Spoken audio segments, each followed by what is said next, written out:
warahmatullahi wabarakatuh. Innal hamdalillah nahmaduhu wa nasta'inuhu wa nastaghfiruh wa na'udzu billahi min shururi anfusina wa min sayyiati a'malina. May yahdihillahu fala mudilla lahu wa man yudlil fala hadiya lahu.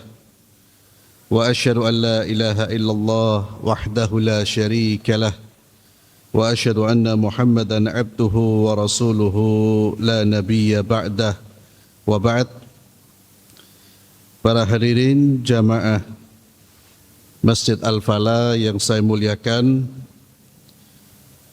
siang hari ini kita masih melanjutkan kisah terkait dengan sahabat yang mulia, yaitu Umar bin Khattab radhiyallahu tabaraka wa ta'ala anhu. Dan tentunya kita tidak membahas kisah beliau secara utuh, namun mengambil cuplikan-cuplikan dari kisah-kisah beliau yang kita harapkan dapat kita ambil hikmahnya, kita bisa ambil keteladanan, karena di antara cara kita mendapatkan kebaikan atau mendapatkan ilmu itu dengan cara mempelajari kisah-kisah orang-orang yang mulia, tokoh-tokoh pengukir sejarah Islam, dan mereka yang paling utama adalah para sahabat Rasulullah sallallahu alaihi wasallam. Di antara hikmah yang bisa kita petik dari perjalanan hidup Sayyidina Umar bin Khattab radhiyallahu tabaraka wa ta'ala anhu adalah sikap sederhana dan berpalingnya beliau dari kehidupan duniawi. Justru kesederhanaan itu, berpalingnya beliau dari kemewahan duniawi, justru di saat beliau diangkat menjadi seorang khalifah, diangkat menjadi seorang pemimpin. Dan kita tahu khalifah pada saat itu memimpin seluruh kaum muslimin. Umar bin Khattab memiliki kebijakan, mempunyai kebijakan untuk dirinya. Dia tidak akan mengambil gaji dari Baitul Mal untuk tugas kepemimpinannya. Sehingga beliau pun berdagang. Namun karena tugas-tugas khalifah yang begitu berat, begitu padat, akhirnya usaha dagang beliau tidak menghasilkan, yang kemudian justru membuat beliau hidup dalam kesulitan. Sehingga beliau mengumpulkan para sahabat, meminta pandangan kepada mereka, bolehkah saya mengambil harta dari Baitul Mal untuk memenuhi kebutuhan makan saya? Saya tidak bisa berdagang. Lalu mereka mengatakan, Anda lebih tahu wahai Amirul Mukminin, artinya boleh. Akhirnya beliau pun mengambil secukupnya untuk kebutuhan makanan pokok beliau. Ada sahabat yang mengusulkan lebih dari itu, ya Amirul Mukminin, Anda berhak ini, Anda berhak itu hak Anda khalifah. Maka justru yang meminta beliau untuk mengambil lebih ditegur oleh Umar bin Khattab. Anda ini orang baik, tapi pada saat ini Anda seperti penjilat. Kedudukanku terhadap harta kaum muslimin Baitul Mal seperti pengelola harta anak yatim. Di dalam Islam, orang yang mengelola anak yatim, yang memelihara anak yatim, di Di dalam Islam tidak diperbolehkan mengambil harta dari anak yatim kalau dia berkecukupan. Dia boleh mengambil hanya untuk memenuhi kebutuhan pokoknya kalau dia tidak berkecukupan. Kata beliau, aku seperti mengelola hartanya anak yatim. Maka saya ambil harta itu secukupnya. Ini pelajaran buat kita semua ma'asyiral muslimin. Bahwa jabatan itu bukan ladang untuk memperkaya diri. Hanya orang-orang yang tidak amanah dan pengkhianat yang justru mengeruk kekayaan dari amanah-amanah yang dia emban. Pelajaran buat kita ketika kita sudah diberi gaji. Kita punya tanggung jawab yang sudah diberi gaji. Jangan mencari dari pekerjaan itu harta-harta yang tidak dihalalkan. Cukupkan diri kita apa yang telah ditegaskan. Itulah akhlak seorang muslim. Maka Umar bin Khattab radhiyallahu anhu dengan kebesaran namanya dan beliau menjabat sebagai khalifah itu punya prestasi yang luar biasa. Runtuhnya Romawi, Persia di masa kekhilafan beliau. Fathu Baitul Maqdis, dibukanya, ditaklukkannya Baitul Maqdis yang sekarang dikuasai oleh Zionis di tangan beliau. Manusia hebat. Tapi beliau radhiyallahu anhu menyadari bahwa amanah adalah apa yang akan dipertanggungjawabkan di hadapan Allah. Amanah adalah tugas yang harus diemban sebaik-baiknya. Amanah bukan sarana untuk mengeruk harta kekayaan rakyatnya. Ini keteladanan yang pertama ma'asyiral muslimin dari Sayyidina Umar bin Khattab. Sehingga pernah suatu ketika putranya yang bernama Abdullah bin Umar itu terlihat kurus. Sampai orang bertanya, ini siapa? Ini putranya khalifah. Dan Umar pernah keluar dengan baju yang ditambal. Hadza Umar. Dan demikianlah kita kaum muslimin seharusnya lebih banyak membaca sejarah-sejarah mereka dan meneladani mereka, Pak. Ya mohon maaf, bukan tokoh-tokoh politik zaman sekarang. Ya tidak semuanya tidak baik, banyak orang-orang baik tentunya banyak. Tapi keteladanan utama di dalam generasi yang dimuliakan oleh Allah, yaitu generasi para sahabat Rasulullah sallallahu alaihi wasallam. Ini diantara keteladanan Umar bin Khattab radhiyallahu tabaraka wa ta'ala anhu. Kemudian ma'asyiral muslimin, kita bisa ambil keteladanan dari beliau. Dan ini terkait dengan bulan Muharram. Kita memasuki tahun baru Hijriah. Ini ada kaitannya dengan siapa? Umar bin Khattab radhiyallahu anhu. Karena beliaulah yang pertama kali atau di masa beliaulah penanggalan Hijriah itu diterapkan pada tahun 16 Hijriah. Jadi penanggalan Hijriah itu diterapkan di zaman Khalifah Umar bin Khattab.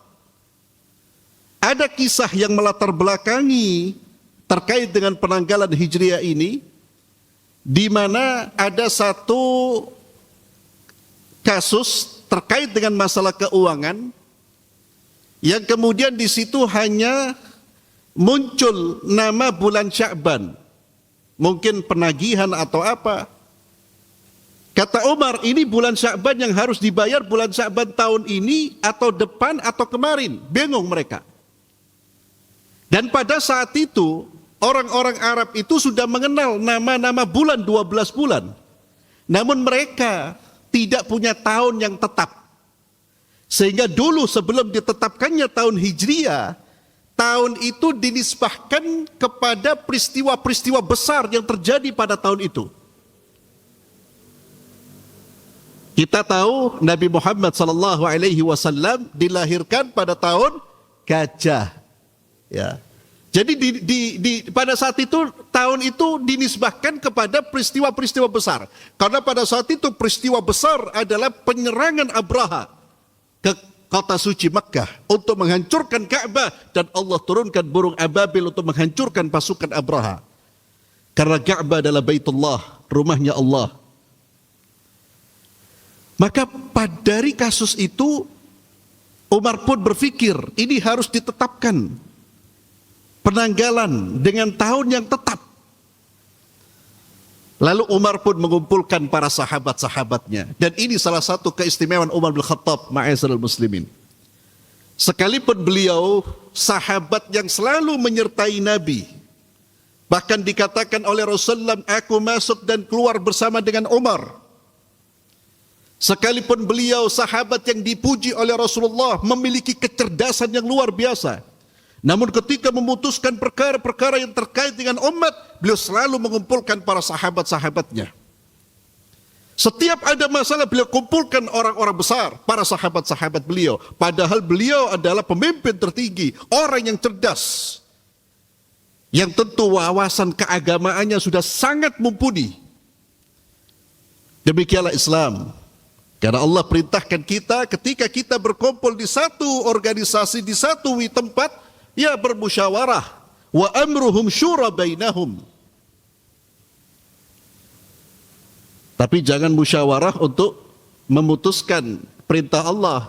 Ya, perintah Allah ini diterima apa tidak? Ya. Apa yang Allah haramkan jangan dimusyawarahkan. Ini boleh apa tidak? Ya, itu musyawarah yang keliru, Pak.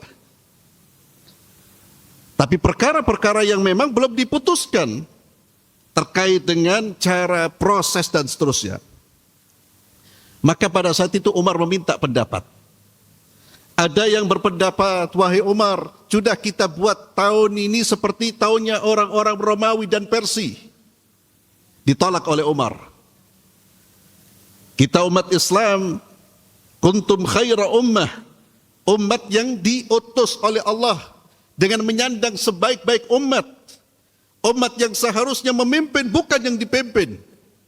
Kita harus tamayus, punya perbedaan. Jangan.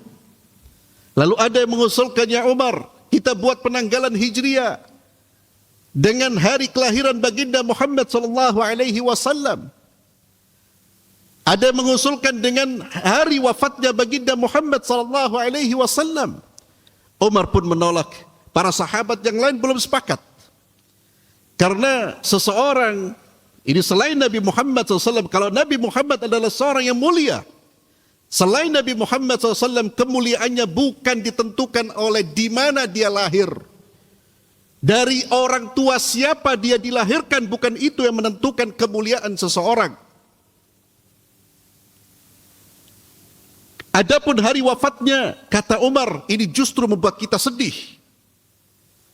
Kemudian ada yang mengusulkan sampai peristiwa hijrah. Bagaimana kalau kita menetapkan tahun ini dengan peristiwa hijrah? Hijrahnya Rasulullah dan para sahabat Rasulullah SAW untuk menyelamatkan akidah mereka, untuk menyelamatkan agama mereka, untuk membangun sebuah komunitas yang kuat. Karena kita tahu umat Islam ditekan, ditindas, diintimidasi dan diperangi oleh orang-orang kafir Quraisy ketika mereka menampakkan dakwah tauhid di Mekah. Maka para sahabat Umar dan para sahabat pun setuju. Ya, kita gunakan melalui penanggalan, melalui ditetapkan pertama kali sejak Rasulullah SAW berhijrah. Karena Islam adalah agama amal. Agama amal, agama untuk beramal, berhijrah, berpindah dari satu keburukan kepada kebaikan. Islam bukan agama yang kemuliaannya ditentukan oleh saya dilahirkan di mana atau saya dilahirkan dari orang tua siapa. Inna akramakum indallahi atqakum. Yang paling mulia di sisi Allah adalah orang yang bertakwa. Bukan siapa ayahnya, bukan dari mana dia dilahirkan, keturunan siapa. La. Islam bukan agama yang memuliakan seseorang dengan hal-hal seperti itu. Walaupun nasab keturunan Nabi tentu mulia, tapi tetap harus diiringi dengan ketakwaan kepada Allah Subhanahu wa taala.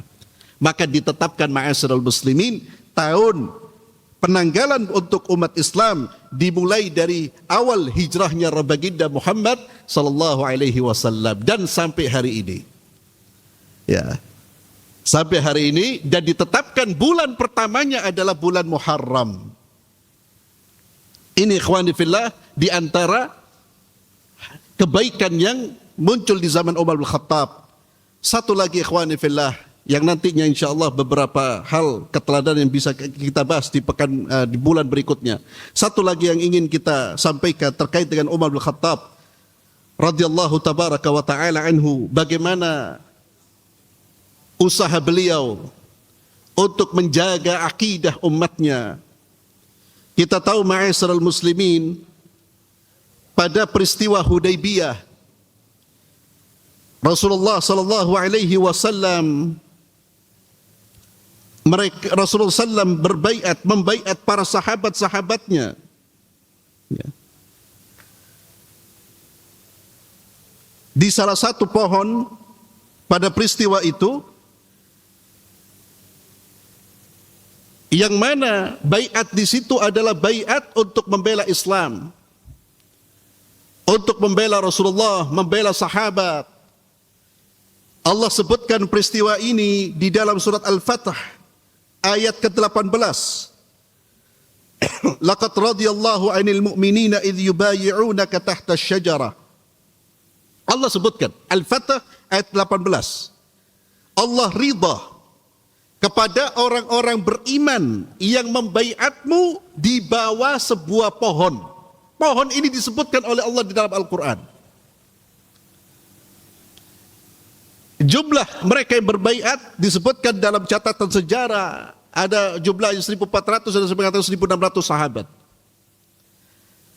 Sepeninggal Rasulullah SAW, sepeninggal Abu Bakar, di zaman Umar, pohon ini mulai ada sebagian yang mengkeramatkan.